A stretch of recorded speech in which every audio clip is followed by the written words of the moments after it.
तो भैया डाइपोल के दो केस, डाइपोल की डेफिनेशन और डाइपोल मोमेंट, और पहला केस हम देख चुके थे, कौन सा था वो, एक्सियल लाइन वाला। कौन सा था वो, एक्सियल लाइन वाला। आज दूसरा केस है, कौन सा, जो ब्रॉडकास्ट एंड पोजीशन बताई थी ना डाइपोल के परपेंडिकुलर, आज वहां पे किसी पॉइंट पर इलेक्ट्रिक फील्ड इंटेंसिटी कैलकुलेट करेंगे। लिखो भाई जल्दी से, electric field intensity at a point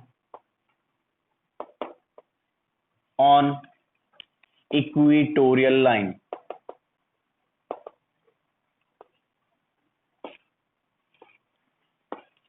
बात समझ में आई क्या?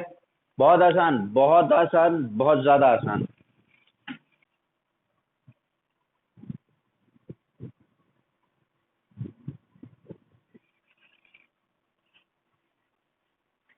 तो हमारा डाइपोल कैसा था,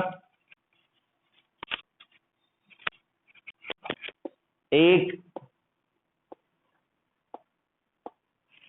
दूसरा ये वाला प्लस क्यू और ये वाला माइनस क्यू, और इनको जितनी लेंथ से सेपरेट कर रखा हो डजंट मैटर, वो उसकी सेपरेशन लेंथ है। हम ये 2L मेंशन करके चलते हैं। हम ये कितनी मेंशन करके चलते हैं, 2L मेंशन करके चलते हैं। मैंने आपको बताया था कि 2L क्यों मेंशन कर रहे हैं, क्योंकि मुझे उसकी आधी लेंथ चाहिए होती है। अगर L लिख दूंगा तो L/2 और उसका स्क्वायर L²/4। अभी इससे पहले वाले डेरिवेशन में देखा होगा आपने कि वहां पे L यूज हो रहा था, x+L x-L, याद है क्या? तो यहां पर भी ऐसा ही है। तो लेंथ कितनी मान के बैठे हुए हम इसकी, 2L। ये दोनों का जो सेपरेशन लेंथ है वो 2L मान ली। समझ में आया क्या? अब यहां पे कहीं पॉइंट है इक्वेटोरियल लाइन पे, इक्वेटोरियल लाइन पे कहीं पॉइंट है जहां पर हम क्या कैलकुलेट करेंगे, इलेक्ट्रिक फील्ड इंटेंसिटी। तो हमने मान लिया कि ये वाला पॉइंट x डिस्टेंस की दूरी पर है। समझ में आ गया? इक्वेटोरियल लाइन पे, पहली बात तो भैया ये समझ याद रहे कि इसको इक्वेटोरियल लाइन कहते हैं। कौन सी लाइन है ये, इक्वेटोरियल लाइन। कौन सी लाइन है ये, इक्वेटोरियल लाइन। और ये कितना है, L। ये कितना है बाबा, L। समझ में आया क्या? तो इस वाले चार्ज की वजह से और इस वाले चार्ज की वजह से वहां पर इस पॉइंट को क्या बोल देंगे, M, लेट्स से M। वही कल वाली बकवास, अगर आपको सीबीएसई में डेरिवेशन लिखने के लिए आ जाए तो आप पूरी बात लिखोगे कि we are having a dipole arrangement, एक plus Q minus Q, 2L length से सेपरेट कर रखा है, ऐसा वैसा, मतलब जितनी बातें फैला सकते हो फैला के लिख देनी। फिर ठीक है, फिर लिख देना let us consider a point है मेरा distance x on equatorial line. क्या बोला मैं, धीरे धीरे बोल रहा हूं, एक बार और ध्यान से सुनना।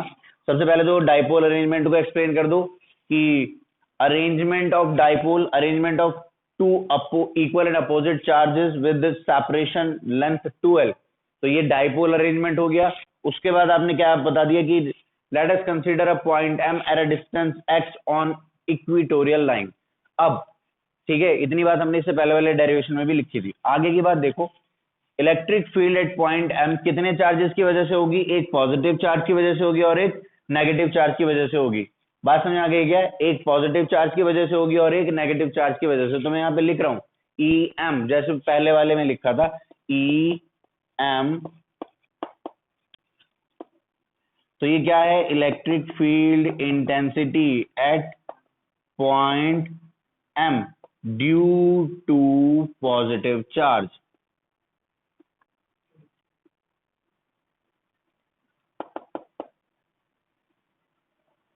Due to positive charge. और यहां पे एक दूसरा क्या हो जाएगा, EM, electric field intensity at point M due to negative charge.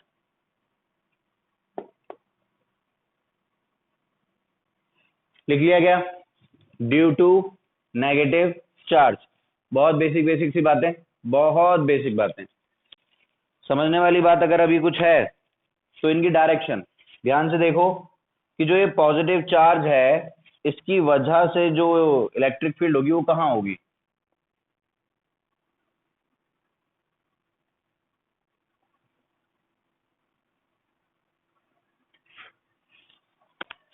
Heading रब कर रहा हूं मैं।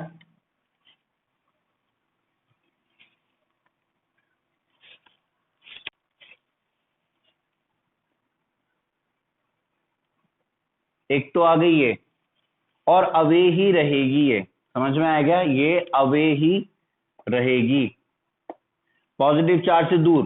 तो ये कौन हो गई, ई एम, साथ में क्या लगा दिया, पॉजिटिव, ई एम पॉजिटिव, दिख रहा है ना।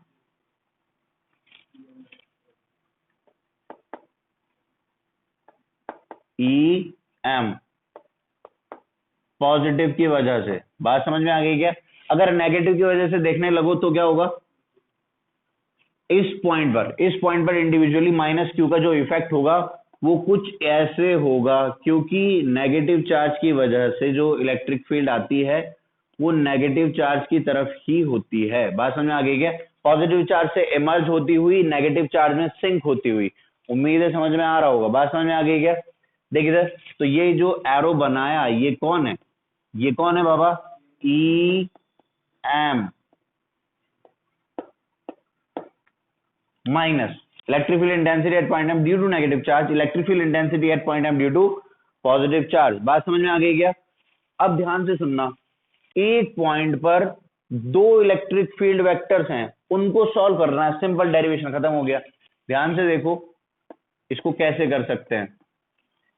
मैं इस वाले एंगल को अगर थीटा बोल दूं, इस वाले एंगल को अगर थीटा बोल दूं, और मैं इसको नाम दूं एम, यहां पे इसको एम दे दूं और इसको एम एन क्यू, मैंने नाम दे दिया इसको, क्यू चार्ज है, ओके।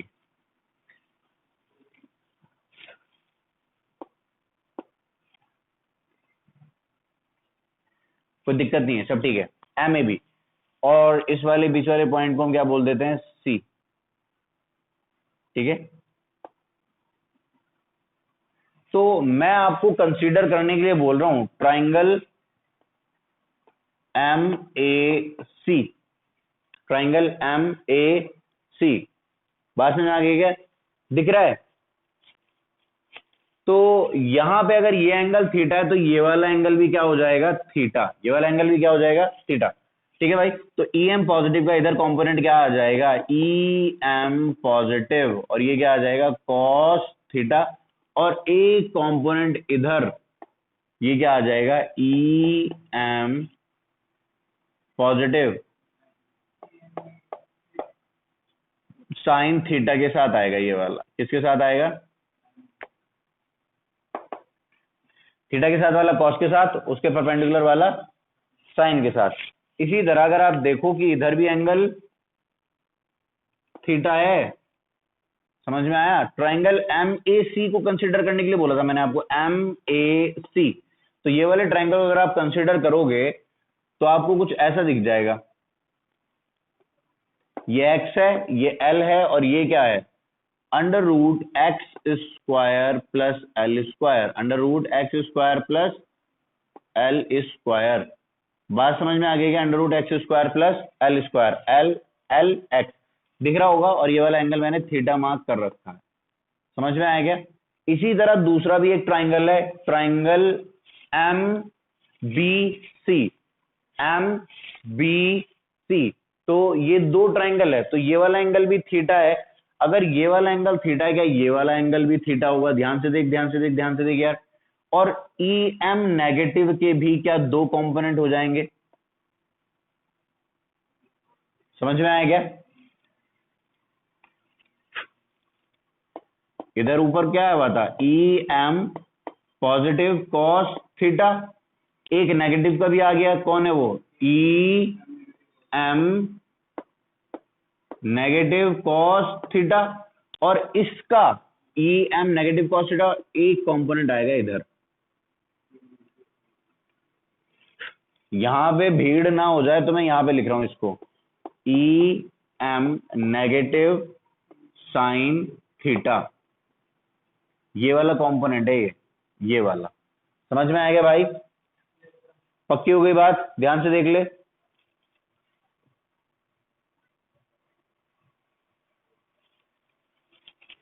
तो इसको हमने, इसको रिजॉल्व किया, किसको रिजॉल्व किया?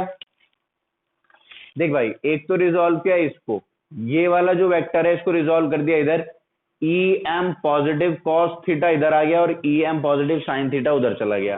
फिर ई एम नेगेटिव, ये एक वेक्टर था, ये वाला, इसको रिजॉल्व किया E M negative cos theta में और E M negative sine theta में। तो समझने वाली बात क्या है, सबसे पहली बात कि ई एम पॉजिटिव और ई एम नेगेटिव क्या है। ई एम पॉजिटिव को अगर आप देखने लगो तो क्या आएगा, E M electric field intensity at point M due to positive charge, तो कितना आ जाएगा, K Q divided by M A का स्क्वायर, ये वाला डिस्टेंस आएगा ना बाबा, एम ए का स्क्वायर, तो यानी कितना हो गया, ये है ये X square plus L square, under root लगा के फिर स्क्वायर कर दो, लो, ठीक है। दूसरा समझ गए ना आप, ये स्क्वायर रूट इस स्क्वायर को खत्म कर देगा, बात समझ में आएगा। तो क्या बच जाएगा, K Q divided by X square plus L square, समझ में आया। फिर electric field intensity at point M due to negative charge आप कैसे लिखोगे, के क्यू डिवाइडेड बाय क्या, दिस डिस्टेंस का स्क्वायर एम बी का स्क्वायर, तो आपको ये बात समझ में आनी चाहिए कि ये वाला भी X square plus L square ही आएगा, समझ में आएगा। K Q divided by this M B square, वो भी इतना ही है जितना कि एम ए है, यानी कि under root X square plus L square, समझ में आ रही है बात। दूसरी बात ये है कि अगर ये दोनों इक्वल हैं तो क्या ये वाले दो कंपोनेंट आपस में एक दूसरे को कैंसिल नहीं कर देंगे, E M positive sine theta is equal to E M negative sine theta, तो ये एक दूसरे को कैंसिल कर देंगे और मैंने कर दिए। इक्वल एंड अपोजिट हैं, इक्वल हैं और एक दूसरे के अपोजिट है, तो कैंसिल तो होनी पक्की बात है, बात समझ में आ गई है। तो बचा क्या है सिर्फ, तो बचा ये है कि एम पॉइंट पर अब नेट एक E M positive cos theta है और दूसरा क्या है, E M negative cos theta, और क्योंकि ये दोनों एक दूसरे के पैरेलल हैं तो डायरेक्ट ऐड हो जाएंगे, क्योंकि एक दूसरे के पैरेलल हैं डायरेक्ट ऐड हो जाएंगे। तो electric field intensity at point M, electric field intensity at point M net की अगर मैं बात करूं तो नेट क्या आ जाएगा, इन दोनों को ऐड करना है, E M positive cos theta लिख दो plus E M negative cos theta लिख दो, या डायरेक्ट आप इन दोनों को ऐसे लिख दो।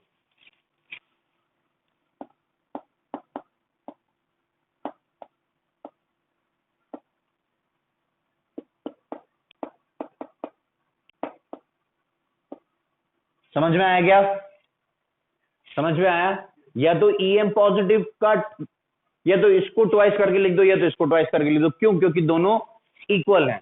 एक बच्चा कहे सर कॉस थीटा कहां से आएगा, मैंने कहा इस डिब्बे से आएगा। वो कैसे, कॉस थीटा देखो ध्यान से क्या आ जाएगा, बेस अपॉन हाइपोटेनियस, तो कॉस थीटा किसके इक्वल है, कॉस थीटा किसके इक्वल है, L divided by under root X square plus L square. बात समझ में आ गई क्या। ये थी वजह मेरा यहां 2l लिखने से, क्योंकि अगर मैं l लिख देता, यहां अभी एल स्क्वायर ना चल रहा होता, l बाई 2 का स्क्वायर चल रहा होता, यानी एल स्क्वायर बाय 4। देख उसको टैकल करना कितना मुश्किल होता, यहाँ पे 4 आ जाता, फिर 4 का स्क्वायर रूट निकल के 2 ऊपर जाता, वगैरह वगैरह। तो ध्यान से देखो, यहाँ पे बस पुट करना है, तो 2 ई एम पॉजिटिव कितना था, K Q divided by X square plus L square, ये क्या आ गया, ई एम पॉजिटिव, और कॉस थीटा की जगह क्या लिख दिया, L divided by under root X square plus L square. समझ में आ गई क्या, बहुत आसान सी बात, बहुत आसान सी बात। 2kql divided by this. तो यहां पे क्या बन गया, ये kq2l divided by X square plus L square की power 3/2। kq2l divided by X square plus L square की पावर 3/2। बात समझ में आ गई क्या? तो ये आई net electric field intensity at point M।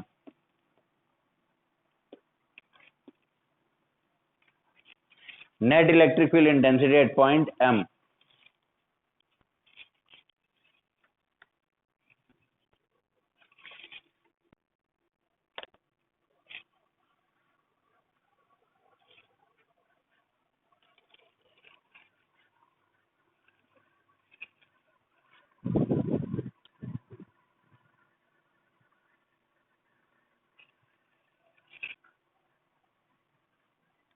Pause करके कॉपी करो फटाफट से।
तो समझ में आया आपको?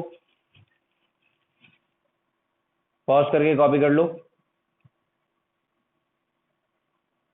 मैं रब कर रहा हूं।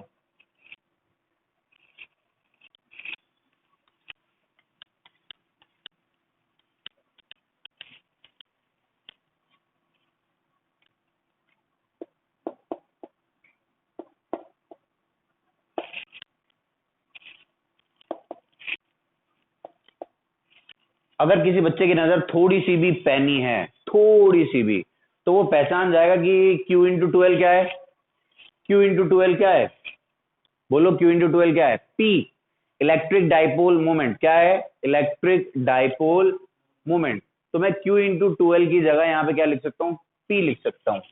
K P divided by X square plus L square की पावर 3/2। समझ में आया क्या? लिख लो जल्दी से इसको।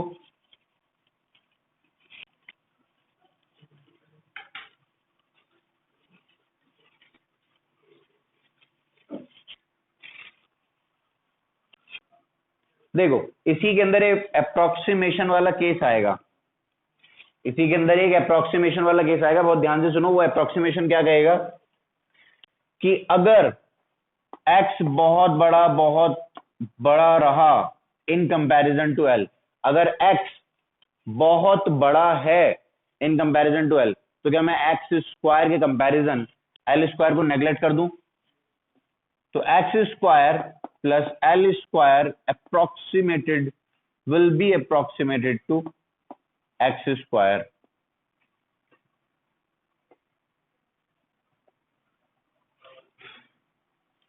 समझ में आया आपको? तो ध्यान से सुनो, अप्रोक्सीमेटेड टू एक्स स्क्वायर।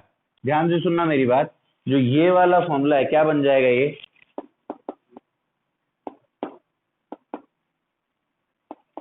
के P divided by X square की पावर 3/2, और ये क्या आएगा फाइनली? के पी डिवाइडेड बाय 3/2 को 2 से मल्टीप्लाई करोगे तो क्या बचेगा? के पी बाय एक्स क्यूब। तो ये है नेट।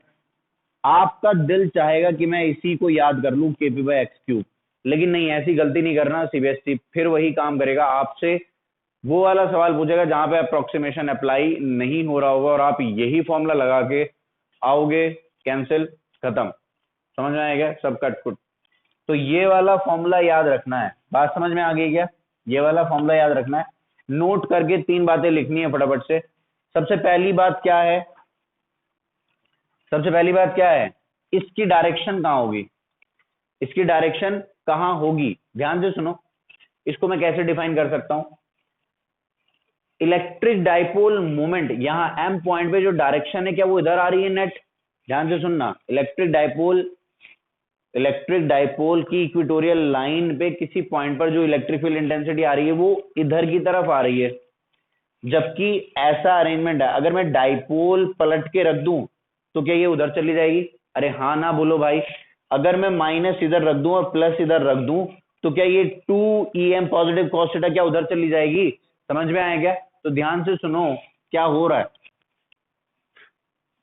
कि अगर मैंने ऐसे रखा हुआ था कोई डाइपोल,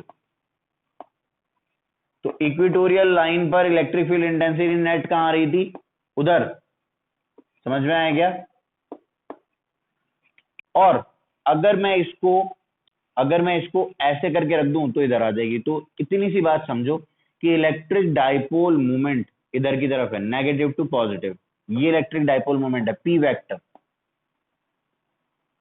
कौन है ये? P vector, electric dipole moment. कौन है ये? Electric dipole moment. कौन है ये? Electric dipole moment. तो ध्यान से सुनो, electric field intensity at any point on equatorial line is exactly opposite in direction, is exactly opposite in direction to what? Electric dipole moment के अपोजिट डायरेक्शन है। बात समझ आ गई क्या? तो electric field intensity at any point on equatorial line will be in exactly opposite direction to that of electric dipole moment। तो P वेक्टर के अपोजिट लाई करती है। एक बच्चा बोले सर ऐसे करके लिख दो, तो क्या होगा? आज इलेक्ट्रिक डाइपोल मोमेंट इधर की तरफ है और इलेक्ट्रिक फील्ड इंटेंसिटी इधर की तरफ आएगी।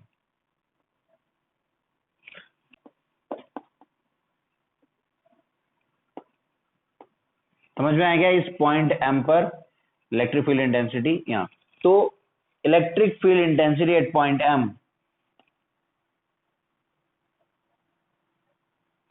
डायरेक्शन इज एग्जैक्टली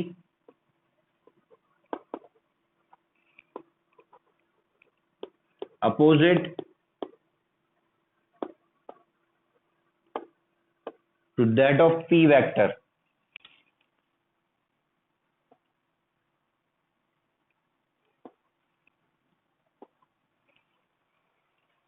पॉज करके लिखो फटाफट से।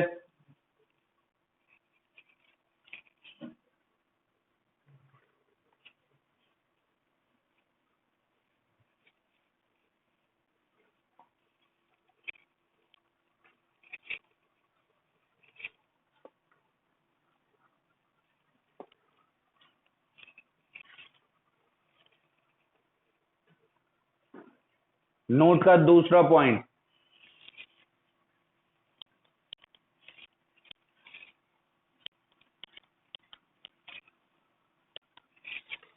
देखिए यार, ये बात तो उसी दिन की जिस दिन इलेक्ट्रिक डाइपोल मोमेंट हमने पढ़ा था, वहां पे पॉइंट पता नहीं मैंने बता भी दिया और शायद मुझे दिमाग में आ रहा है तो मैं दोबारा बता रहा हूं, ध्यान से सुन।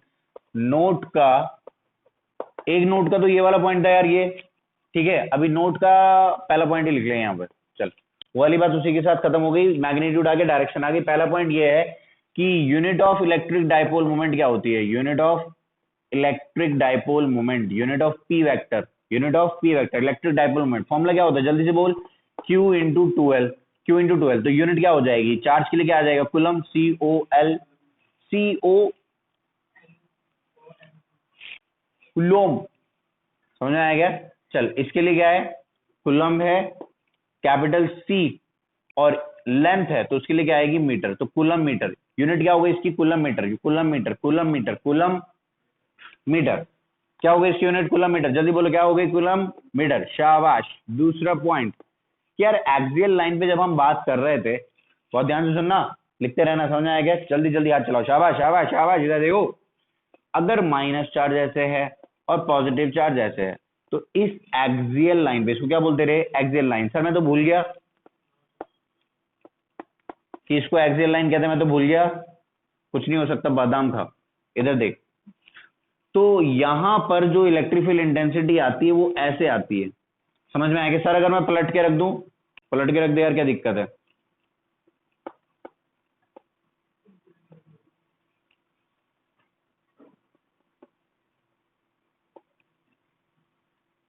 देखो जब पलट के रखोगे तो वो वाला पॉइंट भी तो यहां पे आ जाएगा। इस पूरे सिस्टम को उठा के ऐसे पलट दो, तो यहां पर इलेक्ट्रिक फील्ड किधर आ गई, इधर। और यहां पे अगर किसी पॉइंट पर देखोगे तो इलेक्ट्रिक फील्ड इंटेंसिटी कहां आएगी, इधर। और जब आप इसको पलट के रखोगे, क्या इस वाले पॉइंट को एम बोल दिया, इस वाले पॉइंट को एन बोल दो, तो एन इधर आ जाएगा, वो भी इधर। तो मुझे ना एक बात समझ में आ गई, मुझे एक बात समझ में आ गई, क्या कि electric field intensity axial line पे किसी भी पॉइंट पर अगर चेक करोगे तो वो डाइपोल मोमेंट के अलोंग लाई कर रहा है। कहां लाई कर रहा है, डाइपोल मोमेंट के अलोंग। देख इधर, यहां पे डाइपोल मोमेंट किधर है, इधर है। डाइपोल मोमेंट कहां है, इधर। ये रहा पी वेक्टर, ये रहा पी वेक्टर। तो यहां पे एक्सियल लाइन वाले केस में ये नोट का दूसरा पॉइंट है, ध्यान से लिख लेना। इन केस ऑफ एक्सियल लाइन, जल्दी जल्दी जल्दी, शाबाश शाबाश शाबाश, हाथ चला, तेज है तू। इन केस ऑफ एक्सियल लाइन, सोना नहीं सोना नहीं सोना नहीं, इधर देख। इन case of axial line, in case of axial line, electric field intensity at any point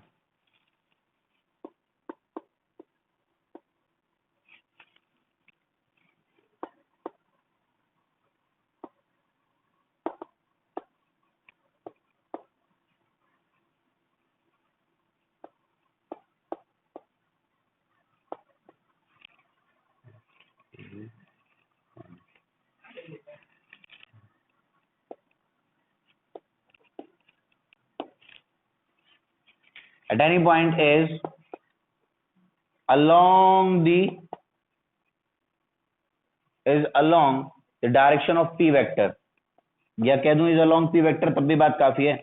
dipole moment के along, डाइपोल मोमेंट के along। शाबाश शाबाश, जल्दी पॉज करके कॉपी कर, शाबाश शाबाश शाबाश।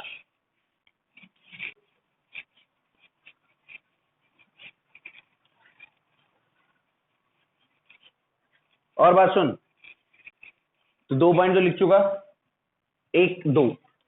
तीसरा पॉइंट, तीसरा पॉइंट क्या है कि सर एक्सियल लाइन पे जो फॉर्मूला आया था,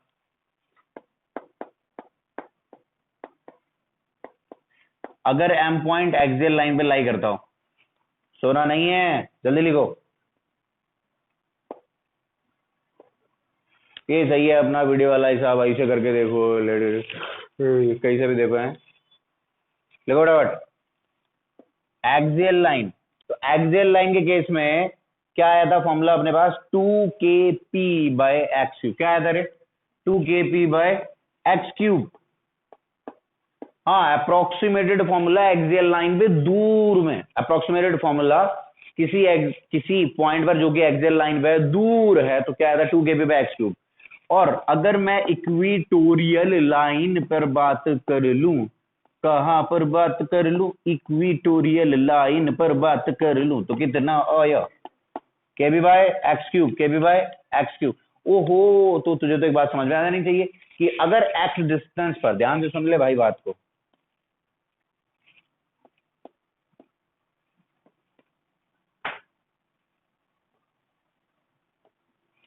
कि अगर एक्सियल लाइन पे पॉइंट लाई कर रहा है x डिस्टेंस पर,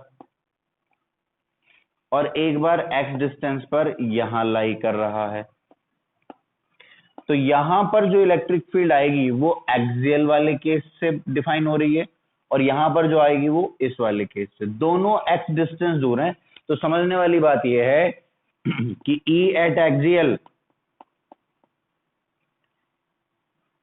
E at axial twice of E at equatorial, equatorial के डबल। पॉज करके नोट का टाइम नहीं है, शाबाश शाबाश, जल्दी जल्दी जल्दी।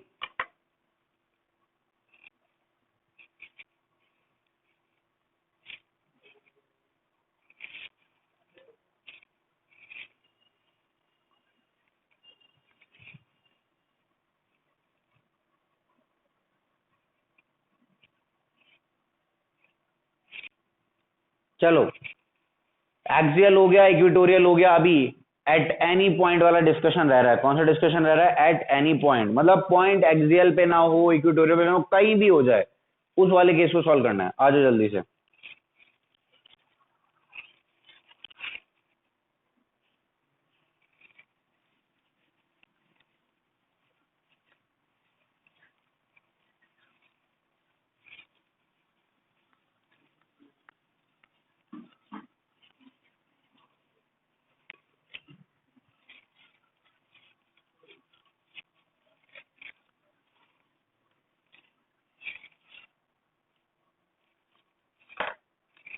चलो भाई, कौन सा केस है? At any point.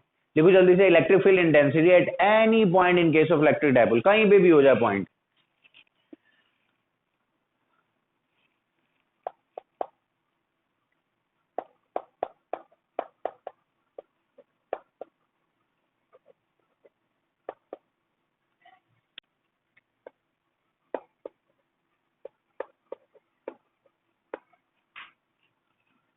At any point due to dipole, ऐसा लिख लो, समझ गए ना? डाइपोल है और आज किसी भी पॉइंट पर बात हो सकती है, मतलब ऐसा नहीं, जरूरी नहीं वो एक्सियल लाइन पे लाई कर रहा हूं, मतलब डाइपोल ये है, डाइपोल ये है, ये वाली लाइन एक्सियल लाइन है, ये वाली लाइन इक्वेटोरियल लाइन है। बात समझ में आ गई क्या? अभी पॉइंट ना तो यही लाई करे, जरूरी नहीं, या तो यही लाई करे, जरूरी नहीं, यहां हो सकता है, यहां हो सकता है, यहां हो सकता है, यहां हो सकता है, कहीं भी हो सकता है। बात समझ में आ गई क्या? देखो,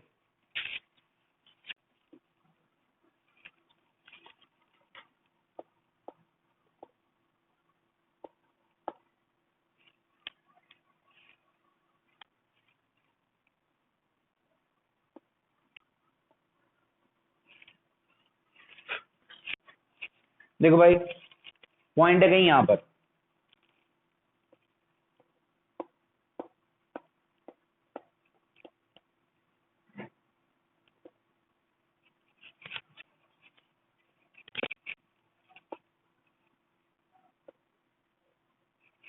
पहले अरेंजमेंट को देख, अरेंजमेंट को देख कि एम कहीं ऐसी जगह, ऐसी लाइन पे लाई कर रहा है जो कि थीटा एंगल पे इंक्लाइंड है। क्या तुझे मेरी बात समझ में आई यार?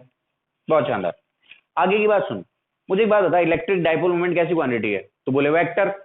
इलेक्ट्रिक डाइपोल मोमेंट कैसी क्वांटिटी? तो बोले वेक्टर क्वांटिटी है। तो क्या मैं इसको रिजॉल्व कर सकता हूं? ऑब्वियसली मैं इसको रिजॉल्व कर सकता हूं, रिजॉल्व कर सकता हूं मैं, जैसे ए कॉस थीटा और बी कॉस थीटा करते थे ना, ऐसे ही इसको भी रिजॉल्व कर सकता हूं। समझ में आएगा? तो इलेक्ट्रिक डाइपोल मोमेंट को, सर ऐसा क्यों कर रहे हो?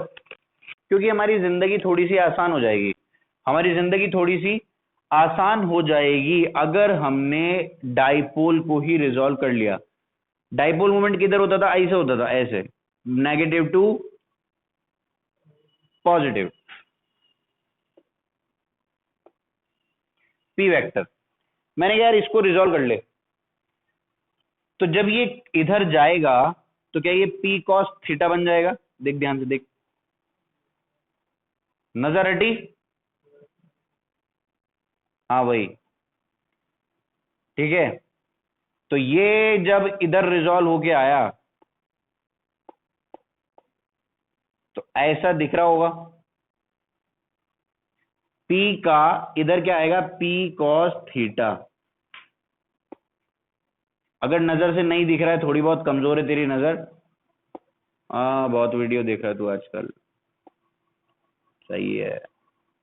क्या देख, पी कॉस थीटा, मैं बोल रहा हूं तू ध्यान से सुन, अगर तुझे ना भी दिख रहा हो इस रंग से, पी कॉस थीटा, और इसको तू इधर भी रिजॉल्व कर सकता है, कर सकता है, क्या करना ही पड़ेगा इसके परपेंडिकुलर। बात समझ आ गई क्या? देख ध्यान से, इसको ऐसे रखा हुआ था, ये ऐसे रखा हुआ था, इसको इधर रिजॉल्व कर दिया और इसके परपेंडिकुलर रिजॉल्व कर दिया, ऐसे रखा हुआ था, ऐसे रिजॉल्व कर दिया और ऐसे रिजॉल्व कर दिया। बात समझ में आ गई क्या? तो इधर क्या आएगा?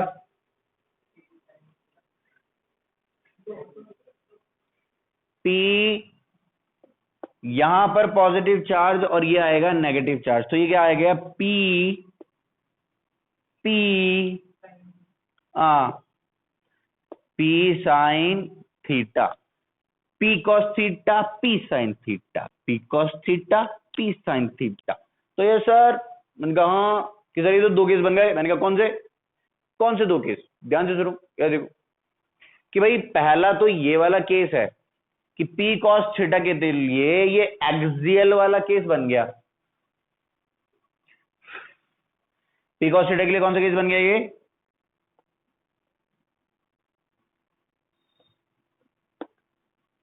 एक्सियल। मैं बताऊंगा, तू घबरा क्यों रहा है यार।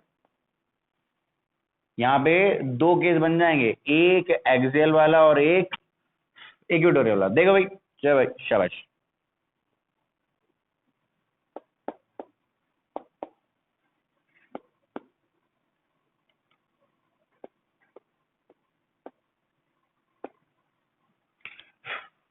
और इसी के साथ दूसरा केस है, कौन सा? ये वाला।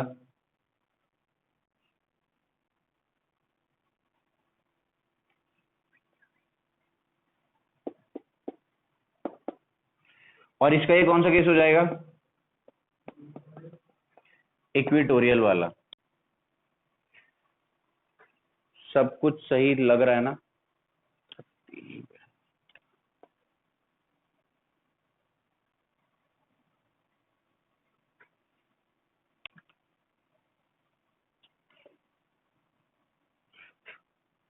बना लो फटाफट, शाबाश शाबाश शाबाश, जल्दी बनाओ।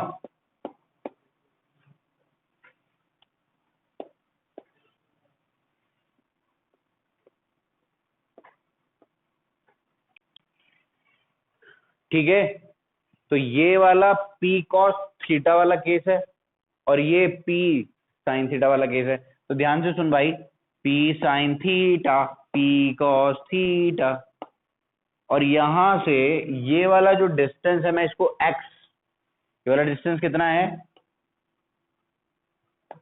एक्स। तो यहां से अब एक्सियल वाला केस है, ये कौन सा केस है? एक्सियल। और ये वाला कौन सा केस हो गया? इक्वेटोरियल। सर इसकी भी कुछ भूमिकाएं लिख के दिखानी है क्या? मैंने कहा हाँ लिख देना। पहले तो सिंपल केस बना, जो सबसे पहले डायग्राम बनाया था, उसके बाद दूसरे डायग्राम में रिजॉल्व करके दिखाना। समझ में आया क्या? और लिख देना कि पी वेक्टर को ही रिजॉल्व किया है। पहले पी वेक्टर ये था, ध्यान से देखो, ये था। इसको रिजॉल्व कर लिया तो क्या आ गया? पी कॉस थीटा, और इसको रिजॉल्व कर लिया इधर तो क्या आ गया? P sine theta. तो दूसरे डायग्राम में ऐसे दिखाओगे और फिर ऐसे करके दिखा दो कि ये कॉम्बिनेशन है दो का, इन दो का क्या है?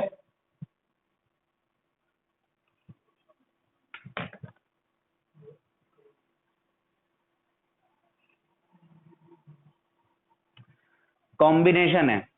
तो यहां पर जो केस बनेगा वो एक्सियल लाइन वाला है। तो एक्सियल लाइन पर कितनी आती थी? Electric field at point M. तो इसके इस वाले केस में due to P cos theta, मैं यहां पे लिख रहा हूं पी कॉस थीटा, तो कितना आ जाएगा? क्या फॉर्मूला आता था एक्सियल लाइन के लिए? 2kp/x³। तो यहां p की जगह क्या आ जाएगा? p cos theta bye x³। समझ में आया क्या? ये वाला कौन सा केस है? इक्वेटोरियल लाइन वाला केस है। तो electric field at point m due to p sine theta कितना आ जाएगा यहाँ पे? k p sine theta. क्या फॉर्मूला होता था उसका? kp/x³। एक्सियल लाइन का केस क्या होता था? kp/x³। तो kp sine theta divided by x³। तो ओवरऑल अगर अब कुछ बात बची है तो सिर्फ इतनी सी बात कि हमें यह पता था कि एक्सियल लाइन के केस में इलेक्ट्रिक डाइपोल मोमेंट की ही डायरेक्शन में होती थी। तो E M due to P cos theta वो इधर की तरफ ही लाई करेगी। समझ में आ गई क्या? और इक्वेटोरियल लाइन के केस में इलेक्ट्रिक डाइपोल मोमेंट जहां होगा उसके अपोजिट। तो यहां पे इलेक्ट्रिक डाइपोल मोमेंट किधर है? ऐसे, नेगेटिव टू पॉजिटिव। तो यहां पर जो इलेक्ट्रिक फील्ड आएगी वो आएगी ऐसे, electric field at point M due to P sine theta. बात समझ में आ गई क्या? शाबाश शाबाश, जल्दी बना लो।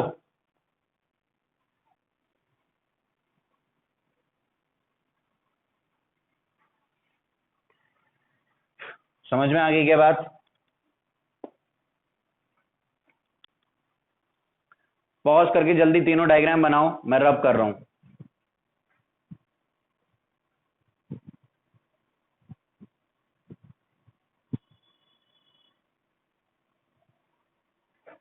और अगर आप देखना चाहो कि यार यहां पर जो एम पॉइंट है, एम पॉइंट को एनालाइज करते हैं, तो वहां पर दो इलेक्ट्रिक फील्ड आ चुकी हैं, एक ऐसे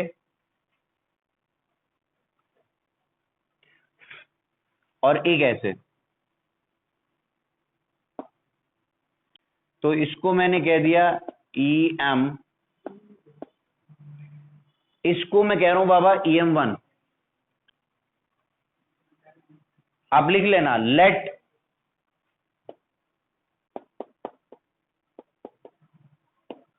EM1, इसको किसके इक्वल मान लिया?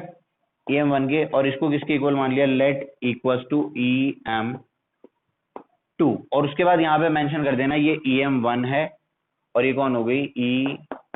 EM2। बात समझ में आ गई क्या? EM2। तो एक बात सुनो, जो रिजल्टेंट आएगी ना वो कहीं इन दोनों के बीच में आएगी, क्योंकि एम पॉइंट में इन दोनों का ही इन्फ्लुएंस है, ये वाला और ये वाला। समझ में आएगा?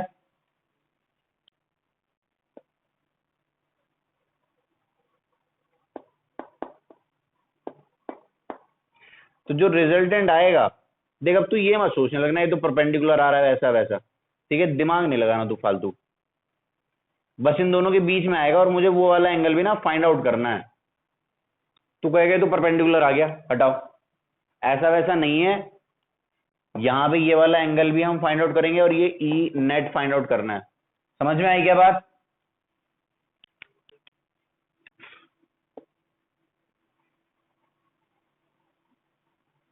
मुझे पता है तू बहुत क्रांति है, मैं कुछ भी कहता रहूं तू वही समझेगा जो तुझे समझना है।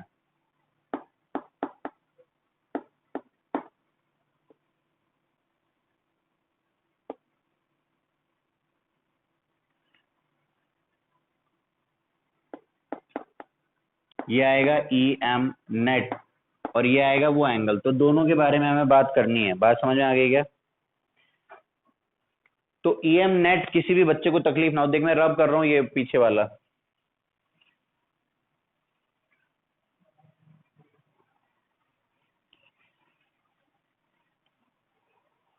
तो देखो ध्यान से, क्या ये दोनों एक दूसरे के 90 डिग्री हैं? तो electric field at point M कितना आएगा? अंडर रूट EM1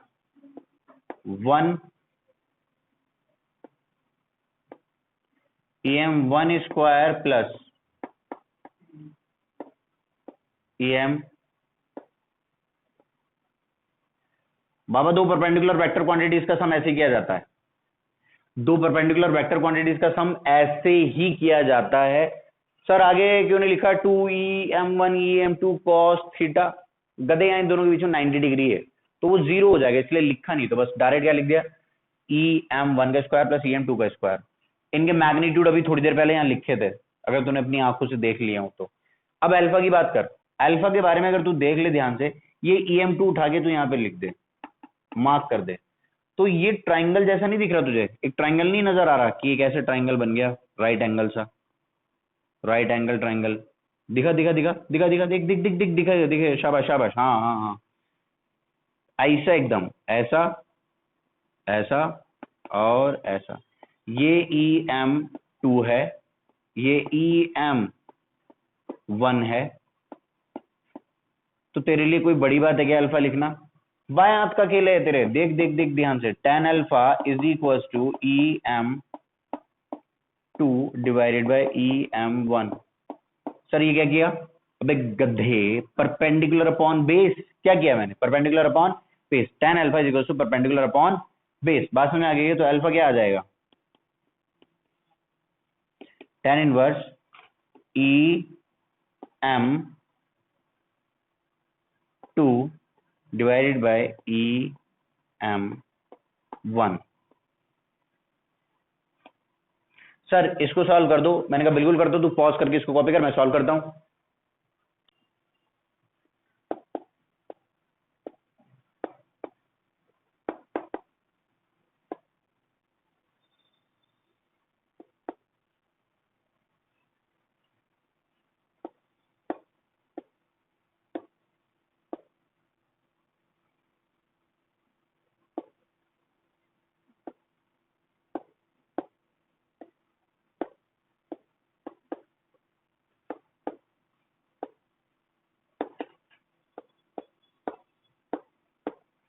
देख मैंने EM1 लिख दिया, EM2 लिख दिया और स्क्वायर स्क्वायर, ठीक है। अभी देख मैं कॉमन ले रहा हूं कुछ चीजें,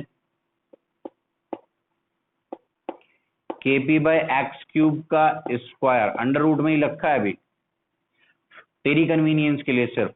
यहाँ पे क्या आ जाएगा 4 cos square theta plus sine square theta. तो साइन स्क्वायर थीटा कितना है 4 और साइन स्क्वायर थीटा कितना है 1। तो इसने साइन स्क्वायर थीटा ने कॉस स्क्वायर थीटा से कहा यार तुम तो 4 हो, एक मेरे साथ आ जाओ। मैंने कहा क्यों, कह रहा मैं 1 बना लूंगा। यहाँ पे ध्यान से देख, साइन स्क्वायर थीटा और यहाँ पे क्या है 4 कॉस स्क्वायर थीटा। इसने कॉस स्क्वायर थीटा से कहा भाई तुम तो 4 हो, एक मेरे साथ आ जाओ। तो कॉस स्क्वायर थीटा एक उसके साथ चला गया और मैं इसको बाहर ले आया। तो कितना आ गया ये KP बाय एक्स क्यूब और अंदर क्या रह गया 3 कॉस स्क्वायर थीटा प्लस 1। ये आया final answer.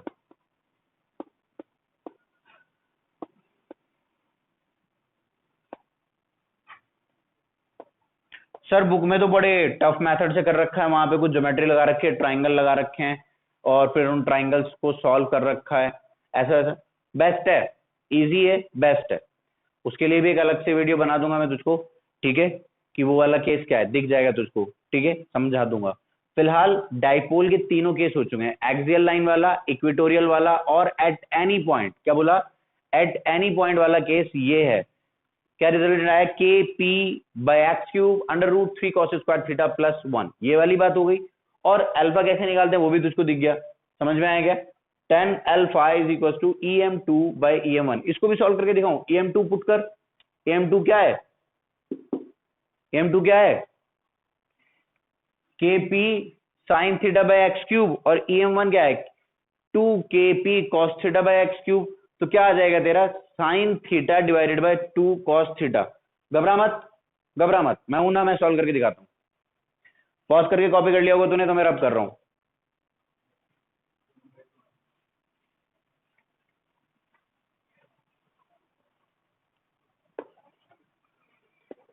Alpha is equal to tan inverse EM2 क्या है KP sine theta by x cube और EM1 क्या है 2 KP cos theta by x cube. देख काफी कुछ कैंसिल हो रहा है, KP एक्स क्यूब, तो क्या बच गया sine theta divided by 2 cos theta. तो कितना आ गया ये tan इनवर्स 2 tan थीटा।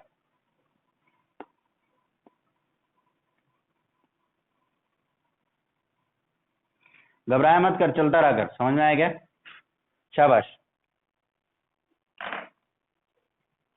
ठीक है। तो इस वीडियो में डाइपोल के तीनों केस हो चुके हैं। नेक्स्ट वीडियो जो होगी हमारी वो कौन सी होगी, torque acting on a dipole. समझ में आया क्या।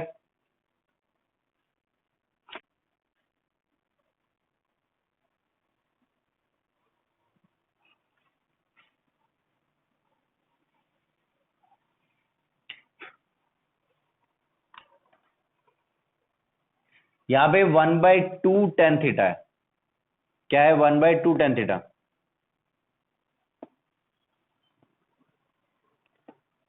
तू कहे मुझे तो दिख ही रहा था मास्टर, तुझे ही नहीं दिख रहा था कि ये 1/2 tan थीटा आएगा। समझ में आएगा, चल ठीक है। तो ये आया फाइनल आंसर, ठीक है। तो भाई इसके साथ यही वीडियो यहीं तक है और नेक्स्ट में हम बात करेंगे torque acting on a dipole पर। किस पर बात करेंगे, torque acting on a dipole पर। बात समझ में आई क्या, चलो।